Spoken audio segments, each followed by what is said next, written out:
Hi guys, welcome back to the channel the coders TV. तो आज हमारी interview series की पहली वीडियो हमारी होने वाली है कि जावा किस तरीके से वर्क करती है। ठीक है, ये एक इम्पॉर्टेंट क्वेश्चन हो सकता है जिसमें बंदा आपसे ये पूछ सकता है कि जेडीके, जेआरई और जेवीएम क्या होता है और जावा किस तरीके से वर्क करती है। ठीक है, तो अब देखो हम लोग सबसे इम्पॉर्टेंट चीज़ समझने वाले हैं। जब हम जावा को इंस्टॉल करते हैं तो हम लोग जावा का बेसिकली क्या इंस्टॉल करते हैं। जब भी तुम नेट पर जाते हो तो तुम ये लिखते हो कि क्या कहते हैं JDK 8 इंस्टॉल कर लो। ठीक है, या फिर तुम क्या नेट पे देखते हो कि JDK जो है तुम 11 इंस्टॉल कर लेते हो। ठीक है, JDK 11 या फिर लेटेस्ट JDK जो भी है 22 या फिर 21 तुम वो इंस्टॉल करते हो। अब देखो ये जो तुम्हारा है पूरा, ये जो तुम्हारा है ये पूरा JDK है। ठीक है, अब JDK ये तुम्हारा पूरा एक किट होती है, JDK किट होती है, जावा डेवलपमेंट किट। उसके अंदर आता है तुम्हारा JRE। ठीक है, और JRE ये जब तुम्हारा JRE हो जाता है इधर, ठीक है, तो अब ये इसके अंदर छोटा सा होता है JVM। ठीक है, तो जब भी तुम JDK को इंस्टॉल करते हो तो इसके साथ साथ तुमको दो चीज़ें क्या मिलती हैं। एक मिलता है JRE या फिर ये कह लो JRE प्लस JVM। इसके साथ तुमको JRE प्लस JVM मिल जाता है। ठीक है, तो अब सबसे पहले बात आती है कि what is Java. Java is a platform independent language. इसका मतलब क्या हुआ कि जावा एक प्लेटफॉर्म इंडिपेंडेंट लैंग्वेज है और ये पोर्टेबिलिटी को सपोर्ट करती है। Supports portability, write once, run anywhere. इसका मतलब ये होता है कि अगर आपने जावा प्रोग्राम को एक बार कहीं पर लिख लिया, ठीक है, तो अब आप उसको किसी भी सिस्टम पर चला सकते हो। लेट सपोज कि ये आपका जावा का प्रोग्राम है। ठीक है, ये आपका जावा का प्रोग्राम है। अब इस सिस्टम को ये आपका जावा का प्रोग्राम था, इसको आपने कंपाइल किया। ठीक है, इसको आपने क्या किया, कंपाइल कर दिया। कंपाइल कैसे किया, जावा सी एक कमांड होती है। ठीक है, जावा सी कमांड से कंपाइल हुआ। ये आपका जैसे प्रोग्राम है ये। ठीक है, तो वही देखो सेम चीज़ ऑलरेडी इधर डायग्राम बना हुआ है। ठीक है, दोबारा बनाने की ज़रूरत नहीं है, इस बार हम ऑलरेडी चीज़ें बना के चल रहे हैं। अब जैसे कि देखो जावा पोर्टेबिलिटी सपोर्ट करती है। इसका मतलब क्या हुआ कि लेट सपोज तुम्हारा ये जावा प्रोग्राम है, जावा प्रोग्राम को तुमने कंपाइल किया जावा सी से। ठीक है, तो कैसे कंपाइल करोगे, लेट सपोज ये तुमने जावा सी कमांड लिखी, जावा सी, उसके बाद तुमने लिखा test.java, जो भी तुम्हारी फाइल का नाम है। तो ये तुमको क्या दे देगा, बाइट कोड जनरेट कर देगा। बाइट कोड तुम्हारा क्या होता है, डॉट क्लास फाइल जनरेट होती है। ठीक है, अब ये डॉट क्लास फाइल को, ये जो तुम्हारा बाइट कोड है, इसको तुम किसी भी सिस्टम पर चला सकते हो JVM की हेल्प से। ठीक है, तो मतलब ये जो तुम्हारा बाइट कोड है ये तुम्हारा JVM की हेल्प से ये तुम किसी मैक OS सिस्टम पर भी चला सकते हो। ठीक है, और ये जो तुम्हारा बाइट कोड है JVM की हेल्प से तुम ये लिनक्स में भी चला सकते हो। ठीक है, तुम किसी भी सिस्टम पर चला सकते हो। तो तुम हम लोग यहाँ पर कहने का मतलब क्या है कि जो जावा का हमारा बाइट कोड होता है वो हमारा प्लेटफॉर्म इंडिपेंडेंट होता है। ठीक है, लेकिन हमारा जो तुम्हारा जो JVM होता है ये प्लेटफॉर्म डिपेंडेंट होता है। ठीक है, JVM क्या होता है, प्लेटफॉर्म डिपेंडेंट। JVM जो होता है तुम्हारा वो प्लेटफॉर्म डिपेंडेंट होता है। सो JVM इज़ प्लेटफॉर्म इंडिपेंडेंट होता है। Means every system has its own JVM। मतलब क्या है कि जैसे तुमने जावा प्रोग्राम जब यहाँ लिखा था तो लेट सपोज कि ये तुमने विंडोज़ सिस्टम पर लिखा था। ठीक है, ये तुमने कहाँ लिखा था, विंडोज़ सिस्टम पर लिखा था, और क्या कहते हैं इसका अपना JVM अलग था। अब जब तुमने इसको कंपाइल करके बाइट कोड में कन्वर्ट कर दिया, डॉट क्लास फाइल में तुम इसको बना के ले आए, तो ये तुम्हारा अब किसी भी सिस्टम पर चल सकता है। ठीक है, JVM की हेल्प से। अगर मैक OS होगा तो मैक OS का अपना JVM होगा। ठीक है, इसीलिए हमने कहा JVM जो है प्लेटफॉर्म इंडिपेंडेंट है। लिनक्स के सिस्टम पर चलाना है तो वहाँ पर अलग वो होगा, JVM होगा।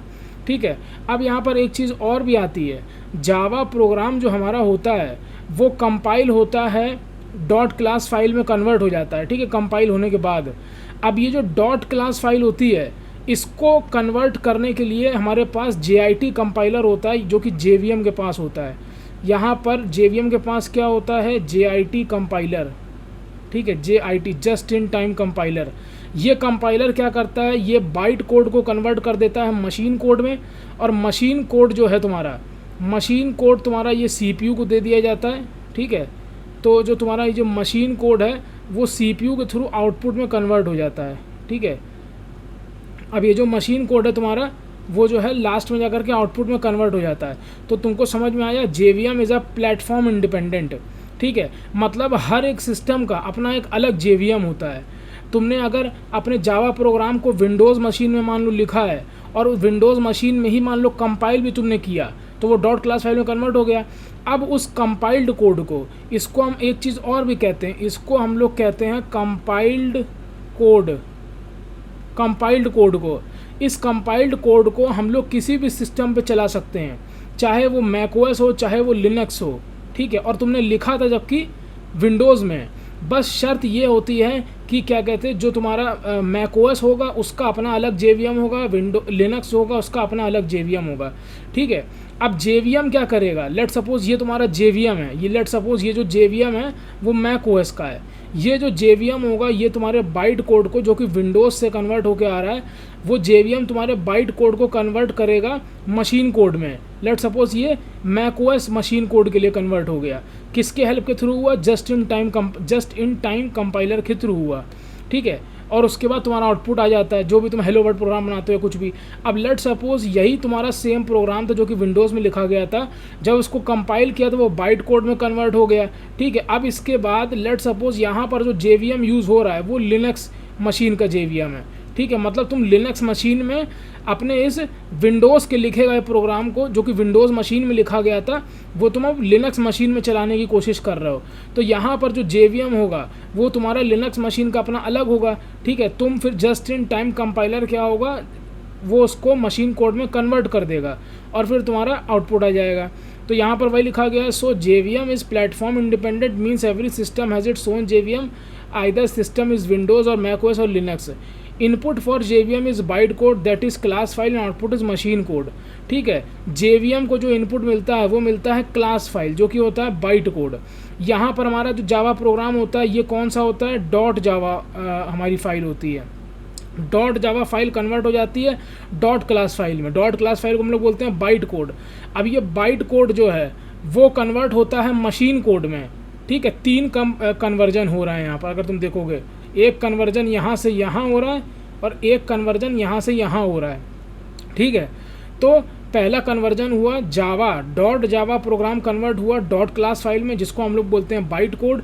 उसके बाद बाइट कोड जो है वो तुम्हारा कन्वर्ट हुआ मशीन कोड में, ठीक है, जिसको हम लोग जस्ट इन टाइम कंपाइलर के थ्रू कन्वर्ट करते हैं।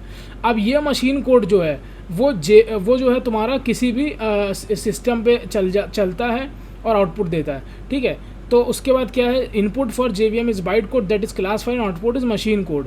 JVM has just in time compiler which takes byte code and convert it in the machine code, converted in the machine code, ठीक है।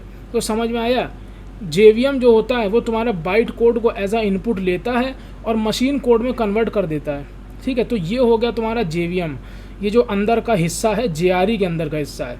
अब JRE क्या होता है, JRE contains Java and it's class libraries, ठीक है। JRE जो है वो कंटेन करता है अपने अंदर JVM और क्लास लाइब्रेरी को। मतलब JRE का मतलब क्या होता है, JRE equals to JVM plus class library, ठीक है। So if we have JRE, we can run Java program and the libraries which are used in the program that also can be resolved because JRE has class library. Let's suppose क्या होगा, अगर तुम्हारे पास, तुमको हम अपने system पे, मेरा system macOS है, लेट सपोज ये मैकओएस के सिस्टम पे हमने जावा प्रोग्राम लिखा, ठीक है, और उसके बाद हम तुमको कंपाइल करके उसका बाइट कोड दे दें, ठीक है। तो और तुमको पेन ड्राइव में हम उसका बाइट कोड दे देंगे, ठीक है। अब तुम क्या करोगे, क्या वो बाइट कोड के थ्रू तुम क्या जावा प्रोग्राम चला सकते हो? बिल्कुल चला सकते हो। तुमको क्या वहाँ पर उसकी ज़रूरत पड़ेगी JDK की? तुम्हें JDK की ज़रूरत नहीं पड़ेगी, कि तुम खाली JRE से भी चला सकते हो, ठीक है।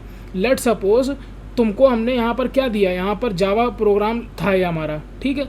ये जावा प्रोग्राम जो है लेट सपोज हमने मैकओएस पे लिखा है, ठीक है। ये जावा प्रोग्राम जो है हमने मैकओएस पे लिखा है और उसको कंपाइल हमने कर दिया बाइट कोड में। बाइट कोड में कंपाइल करने के बाद हमने लेट सपोज इसको पेन ड्राइव में स्टोर कर दिया, ठीक है। पेन ड्राइव में स्टोर करके हमने अपने किसी फ्रेंड को दे दिया। अब क्या वो ये कंपाइल्ड बाइट कोड को अपने सिस्टम पर चला पाएगा, और चला पाएगा तो उसको क्या ज़रूरत पड़ेगी, मतलब किस चीज़ की ज़रूरत पड़ेगी, क्या उसको पूरे जेडीके की ज़रूरत पड़ेगी, मतलब अगर उसको ये कंपाइल्ड बाइट कोड चलाना है तो क्या उसको पूरा जेडीके डाउनलोड करना पड़ेगा? नहीं, उसको सिर्फ जेआरई से उसका काम हो जाएगा। ये जो जेआरई है, ये जेआरई अगर वो डाउनलोड कर लेगा तो काम हो जाएगा, ठीक है। अगर तुम कोई एक नया जावा प्रोग्राम लिख रहे हो, सिंपल सी बात है, अगर तुम कोई भी एक न्यू जावा प्रोग्राम लिख रहे हो, ठीक है, तो तुमको जेडीके चाहिए पड़ेगा, सिंपल सी बात है। क्यों? क्योंकि तुम एक नया जावा प्रोग्राम लिख रहे हो, जेडीके के अंदर बहुत सारी टूल्स होते हैं, उसका तुम यूज़ करके नया जावा प्रोग्राम लिखोगे। लेकिन अगर तुमको कंपाइल्ड बाइट कोड को रन करना है, ठीक है, कंपाइल्ड बाइट कोड को तुम्हें अगर रन करना है तो उसके लिए तुम्हें चाहिए पड़ेगा सिर्फ जेआरई, ठीक है, उसके लिए तुम्हें चाहिए पड़ेगा जेआरई खाली, ठीक है। जेआरई के अंदर होता है जेवीएम, और जेवीएम का तो काम ही होता है, ये देखो जेवीएम का तो काम ही होता है बाइट कोड को कन्वर्ट करना मशीन कोड में। तो इसका मतलब अगर खाली हमारे पास जेआरई आ जाए तो जेआरई के अंदर जो होता है वो होता है जेवीएम, और जेवीएम की हेल्प से हम लोग बाइट कोड को कन्वर्ट कर देंगे मशीन कोड में, ठीक है, और ये मशीन कोड हमारे सिस्टम पर रन हो जाएगा, ठीक है। तो इसका मतलब हमें जेडीके की ज़रूरत नहीं है। तो यहाँ पर वही लिखा है, so if we have JRE we can run Java program and the libraries which are used in the program that can also be resolve because JRE as class library, ठीक है। अब लेट सपोज तुमने जो programme तुमको जो byte code मिला था, उस बाइट कोड में लेट सपोज तुमने एक लाइब्रेरी यूज़ कर रखी है math.floor, मान लो कोई लाइब्रेरी यूज़ कर रखी है इस तरीके से। तो ये लाइब्रेरी कहाँ पर प्रेजेंट होती है? ये लाइब्रेरी जितनी भी हैं सारी वो तुम्हारी जेआरई के अंदर प्रेजेंट होती हैं, ठीक है, जेआरई के अंदर प्रेजेंट होती हैं, ठीक है। और जो जेडीके होता है वो तुम्हें क्या कहते हैं, कई सारे टूल्स प्रोवाइड कराता है जिसके थ्रू तुम कोड लिखते हो, ठीक है। तो अब अगर तुमको हम जब ये कोड देंगे, लेट सपोज तुमको हमने ये कंपाइल्ड कोड दिया हुआ है, ठीक है, कोड को हमने कंपाइल किया, कंपाइल्ड कोड तुमको हमने दिया हुआ है, लेट सपोज ये जो है डॉट क्लास फाइल है ये, ठीक है। अब ये डॉट क्लास फाइल को अगर तुम जो है रन करते हो, ठीक है, अगर तुम जो है इसको रन करते हो तो सबसे पहले तो जो जेवीएम जो होगा वो इस डॉट क्लास फाइल को मशीन कोड में कन्वर्ट कर देगा, मशीन कोड में, इस तरीके से मशीन कोड में कन्वर्ट हो गया। और इसके अंदर जो भी लाइब्रेरीज यूज़ हुई हैं, जैसे कि ये math.floor है, ठीक है, ये math.floor जैसे कि ये लाइब्रेरी तुम्हारी यूज़ हुई है इस कंपाइल्ड कोड के अंदर, वो भी रिजॉल्व हो जाएगी। क्यों? क्योंकि जेवीएम किसके अंदर होता है? जेआरई के अंदर होता है ना। देखो सीधी सी बात है, समझ में आई होगी। जेआरई के अंदर क्या होता है? क्लास लाइब्रेरी और जेवीएम होता है। तो जब किसी जेआरई को कोड मिलता है, लेट सपोज कि ये तुम्हारा जेआरई है, ठीक है, ये तुम्हारा क्या है? जेआरई। जेआरई के अंदर क्या है? लाइब्रेरीज़ हैं प्लस जेवीएम है। तो जब इसको कोई कोड मिलेगा, मान लो कंपाइल्ड कोड मिला इसको, ठीक है, इसको क्या मिला? कंपाइल्ड कोड मिला जो कि है डॉट क्लास फाइल मिली। तो सबसे पहले तो उस कंपाइल्ड कोड के अंदर जो भी लाइब्रेरीज यूज़ हो रही होंगी वो इससे रिजॉल्व हो जाएंगी, जो यहाँ पर लाइब्रेरीज प्रेजेंट हैं, ठीक है। रिजॉल्व होने का मतलब वो लाइब्रेरी की पाथ जो है वो रिजॉल्व हो जाएगी। मतलब जैसे तुम्हें जावा प्रोग्राम में इंपोर्ट करते हो ना, इंपोर्ट java.util.math हो गया या कुछ भी हो गया, तो वो लाइब्रेरी किसके थ्रू रिजॉल्व होगी? जेआरई के अंदर जो लाइब्रेरीज पड़ी होती हैं उससे। और उसके बाद ये जो तुम्हारा कंपाइल्ड बाइट कोड है इसको कन्वर्ट कौन करेगा? जेवीएम। किस में कन्वर्ट करेगा? मशीन कोड में। तो जेवीएम जो है कन्वर्ट कर देगा तुम्हारे कंपाइल्ड बाइट कोड को मशीन कोड में, ठीक है, मशीन कोड में कन्वर्ट कर देगा, ठीक है। तो ये था तुम्हारा जेआरई के बारे में। अब जेडीके क्या होता है? JDK has a program language information, it has a compiler Java C, ठीक है। तो जेडीके के पास क्या होता है? जेडीके के पास एक कंपाइलर भी होता है जिसको बोलते हैं जावा सी। तो ये जावा सी कंपाइलर जो है, ये देखो इधर, ये जो जावा सी कंपाइलर है यहाँ पर, ये देखो जावा सी कंपाइलर। ये जावा सी कंपाइलर का काम क्या होता है? जावा प्रोग्राम जो कि डॉट जावा प्रोग्राम होता है, उस डॉट जावा प्रोग्राम को कन्वर्ट करना बाइट कोड में, मतलब कि डॉट क्लास फाइल में कन्वर्ट कर देना। वो किसकी हेल्प से होता है? कंपाइलर के थ्रू। वो कंपाइलर क्या होता है? जावा सी होता है। अब इसके बाद ये जो बाइट कोड होता है, ये बाइट कोड तुम्हारा इंडिपेंडेंट होता है। क्या होता है? बाइट कोड तुम्हारा इंडिपेंडेंट होता है। ये किसी भी सिस्टम पे चल जाएगा, भले ही तुम्हारा जावा प्रोग्राम लिखा गया हो विंडोज़ के सिस्टम पर, ठीक है, भले ही तुम्हारा जावा प्रोग्राम लिखा गया हो विंडोज़ के सिस्टम पर और कंपाइल भी हुआ हो विंडोज़ के सिस्टम पर ही कंपाइल क्यों ना हुआ हो, लेकिन ये जो बाइट कोड होता है ये सिस्टम इंडिपेंडेंट होता है। इस तभी कहा जाता है write once run anywhere. Right तुमने किया यहाँ पर, वो भी वन टाइम, अब इस बाइट कोड को तुम रन करोगे एनीवेयर, ठीक है। तो ये बाइट कोड को तुम रन कर सकते हो मैकओएस में भी, बस मैकओएस के पास जेवीएम होना चाहिए, और इस बाइट कोड को रन कर सकते हो तुम लिनक्स पे भी, बस लिनक्स मशीन के पास जेवीएम होना चाहिए, ठीक है। एक चीज़ और भी इम्पोर्टेंट थी कि अगर तुमको कोई भी बंदा बाइट कोड सिर्फ देता है, ठीक है, बाइट कोड के अंदर होता है, बाइट कोड जो होता है वो मतलब होता है डॉट क्लास फाइल। अगर कोई भी बंदा तुमको डॉट क्लास फाइल देता है तो उस डॉट क्लास फाइल को रन करने के लिए क्या तुमको पूरा जेडीके डाउनलोड करना पड़ेगा इतना बड़ा? नहीं, तुमको सिर्फ जेआरई की ज़रूरत पड़ेगी, क्योंकि डॉट क्लास फाइल को रन करने के लिए किसकी ज़रूरत पड़ती है? जेवीएम की, और जेवीएम किसके अंदर होता है? जेआरई के अंदर, ठीक है। तो तुमको सिर्फ जेआरई की ज़रूरत पड़ेगी और जेवीएम उस डॉट क्लास फाइल को कन्वर्ट कर देगा मशीन कोड में, और इस डॉट क्लास फाइल में जो कुछ भी लाइब्रेरीज यूज़ हो रही होंगी वो तुम्हारी जेआरई के अंदर लाइब्रेरीज पड़ी होंगी, वो उससे रिजॉल्व हो जाएंगी। इसलिए हमें जेआरई की सिर्फ ज़रूरत पड़ेगी, ठीक है, हमें जेडीके की पूरी ज़रूरत नहीं पड़ेगी। अब कोई बोलेगा कि अगर हमको बाइट कोड को सिर्फ रन करवाना है और वो भी सिर्फ हमें जेवीएम के थ्रू रन करवाना है, तो सिर्फ हम जेवीएम क्यों नहीं निकाल लेते यहाँ पर इसके अंदर से? उसका आंसर ये है कि अगर हम खाली यहाँ पर जेवीएम को इंस्टॉल करेंगे तो जेवीएम तुम्हारे बाइट कोड को कन्वर्ट करते टाइम मशीन कोड में एरर दे देगा, क्योंकि बाइट कोड के अंदर कई सारी लाइब्रेरीज यूज़ हो रही होंगी, जैसे कि मैथ लाइब्रेरी हो गई, जैसे कि यूटिल लाइब्रेरी हो गई, इस तरीके के तमाम। तो उस लाइब्रेरी को रिजॉल्व करने के लिए तुम्हें जेआरई चाहिए पड़ेगा, क्योंकि जेआरई के पास क्लास लाइब्रेरी भी होती है। इसलिए जब अगर हम जेआरई को इंस्टॉल करेंगे तो उसके अंदर हमें क्लास लाइब्रेरी भी मिल जाएंगी और जेवीएम भी मिल जाएगा। क्लास लाइब्रेरी का यूज़ करके हम उस लाइब्रेरीज को रिजॉल्व करेंगे जो कि हमारे बाइट कोड में प्रेजेंट होंगी, और जेवीएम का यूज़ करके हम अपने बाइट कोड को कन्वर्ट करेंगे मशीन कोड में, ठीक है। तो आई होप आप लोगों को आज की वीडियो पसंद आई होगी। अगर वीडियो पसंद आई तो प्लीज़ कमेंट सेक्शन में कमेंट करके जरूर बताइए कि वीडियो कैसी लगी। ये हमारी इंटरव्यू सीरीज़ की पहली वीडियो थी। मिलते हैं नेक्स्ट वीडियो में। Till then keep learning. Shubham Nigam signing of.